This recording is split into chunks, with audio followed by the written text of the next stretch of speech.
तो चलिए अब हम अपने पिछले टॉपिक को कंटिन्यू करते हैं। देखिए, जब आप किसी मूर्ति की प्राण प्रतिष्ठा करते हैं, प्राण प्रतिष्ठा मतलब किसी स्पेसिफिक शक्ति के रूप के अनुरूप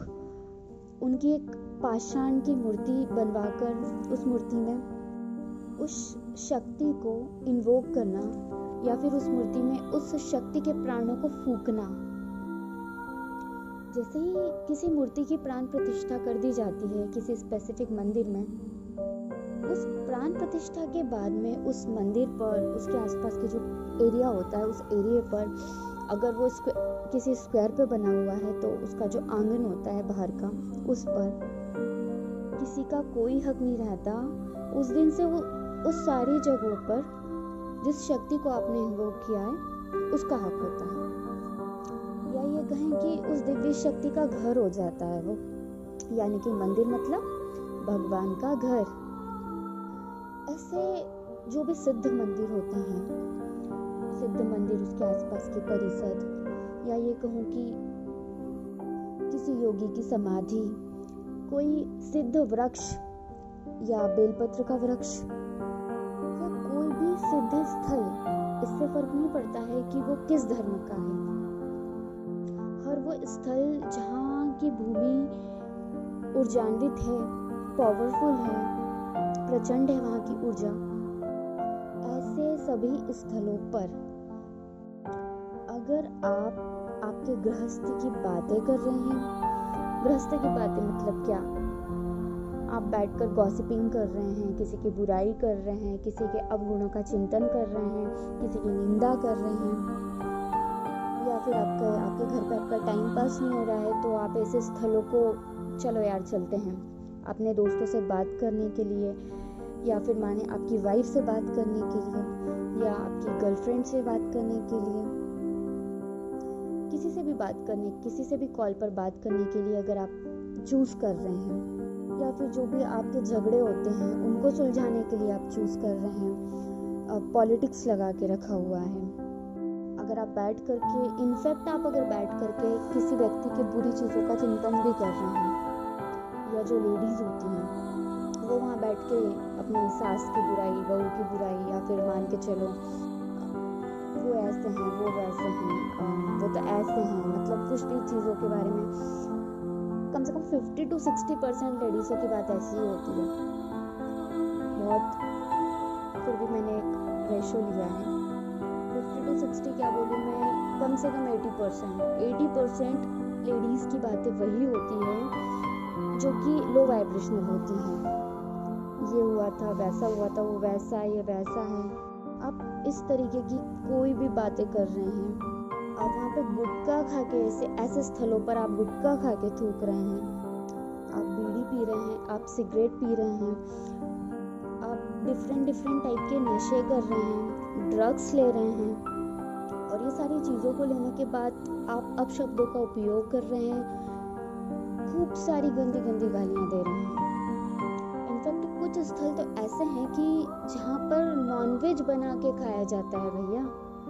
तो ये जो सारे कर्म मैंने भी बताए हैं, अगर हम गुणों के आधार पर देखें तो ये जो सारे कर्म हैं ये रजोगुण या तमोगुण के अंतर्गत आते हैं। तमोगुण मतलब राक्षसी गुण, यानी कि ये सारे कर्म बुरे कर्मों के अंतर्गत आते हैं। और अगर आप बैड कर्म करेंगे, बुरे कर्म करेंगे, तो रिटर्न में आपको वही मिलना है।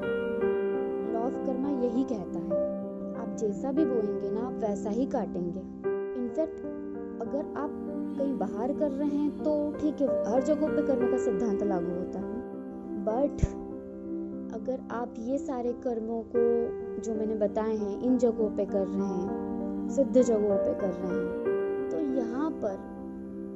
कर्मों की गति ना डबल ट्रिपल हो जाती है। यानी कि ऐसे स्थलों पर आप जो भी कर्म करते हैं वो प्रभावी होता है, डबल ट्रिपल गुना आपको वहाँ पे कर्म मिलता है।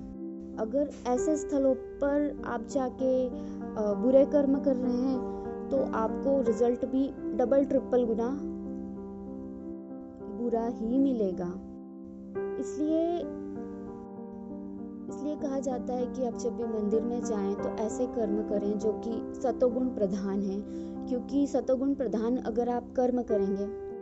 यानी सात्विक कर्म करेंगे, गुड कर्मास करेंगे, तो आपको रिजल्ट में डबल ट्रिपल गुना गुड रिजल्ट मिलेंगे। अब यहाँ पे डबल ट्रिपल गुना क्यों कर्म मतलब रिजल्ट देते हैं, क्योंकि देखिए जितनी भी सिद्ध जगह होती है जहाँ की एनर्जीज बहुत पावरफुल होती है, यहाँ पर संकल्प से जो सिद्धि वाला लॉ ऑफ यूनिवर्स है और एक और लॉ है लॉ ऑफ मैनिफेस्टेशन। देखिए दोनों ही नियम लागू बहुत कहते हैं बहुत तीव्र होते हैं, मतलब बहुत ज़्यादा तेज स्पीड होती है इनकी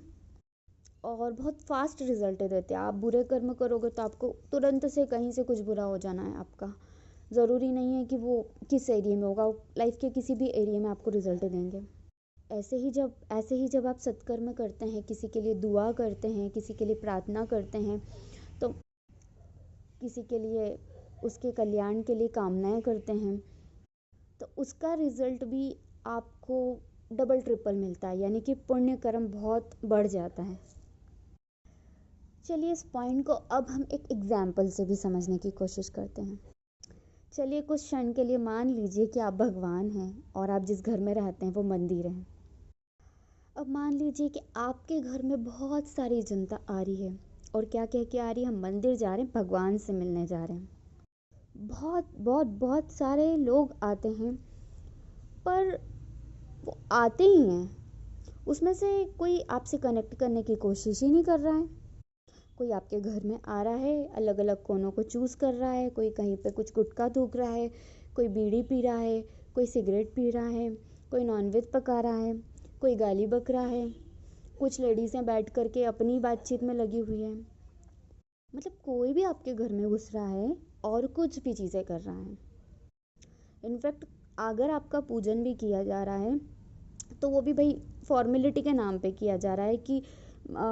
बगल में कोई लेडी बैठी है, उससे बातचीत चल रही है और बात करते करते पूजन कर रहे हैं, यानी कि भगवान पे तो आप पे तो कोई ध्यान ही नहीं दिया जा रहा है। बहुत सारे अलग अलग टाइप के लोग आ रहे हैं और अलग अलग तरीके से आपके घर को गंदा कर रहे हैं, तबाही मचा रहे हैं, और किसी को कोई फ़र्क नहीं पड़ता आपके घर में पोछा लगे, झाड़ू लगे, कुछ हो ना हो, सब बस आते हैं अपने अपने तरीके से वहाँ पर चीज़ें करते हैं और चले जाते हैं।